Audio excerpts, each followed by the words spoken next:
I feel like I'm drowning in a tidal wave of Trumpian proportions. And of course, it's a wave that we, the media, helped create. Now, I've been covering Donald Trump for 3 decades. I was up at Trump Tower last week to interview him. But since then, the media coverage seems to have gone from overwhelming to deafening. It's all Donald all the time.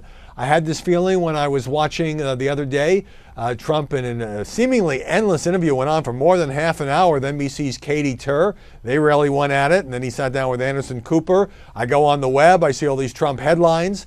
There was a time when I felt like the media were underestimating Trump, didn't understand the impact that he was going to have in this campaign. Then I felt there was a time when the media were covering Trump, but still thought he was kind of a joke candidate, a fringe character, comic relief.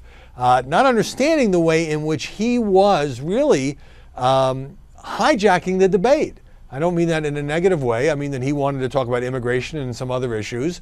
And no matter how controversial his remarks, and no matter how dismissive the pundits have been of the role that he has played, he is really driving the campaign narrative right now. And there's a bit of hypocrisy here as well, because even when journalists, whether it's in cable news segments or opinion columns online or newspaper articles, even when they decry the degree of attention that Trump is getting or say that he is a negative force in the 2016 race, they know full well that by covering him and writing about him and talking about him, that they will get more ratings and more clicks and help circulation because everybody's interested in Trump. He's got this outsized personality. When he's on the screen, you tend to watch. You tend to reach for the remote control and put the volume up a little bit. And the latest round has to do with a phone call from Reince Priebus, the Republican National Chairman. This was reported on the front page of the Washington Post. In the Post telling, the GOP chairman told Mr. Trump to tone it down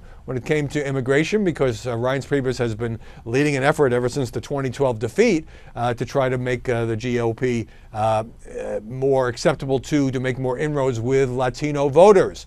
Trump comes back on Twitter and says totally false reporting that yes, he did speak to the Republican chairman. It was only about a 10-minute call, not a 45-minute call. He was not asked to tone it down. He was told that he had struck a nerve. Obviously, this looks like a story that was leaked by the RNC in order maybe to help Trump tamp it down, but probably just will convince Trump to ramp it up because, Trump doesn't exactly take orders from anybody, doesn't need the party, isn't looking for money from Republican donors, isn't looking for the blessing from the establishment, Republican establishment.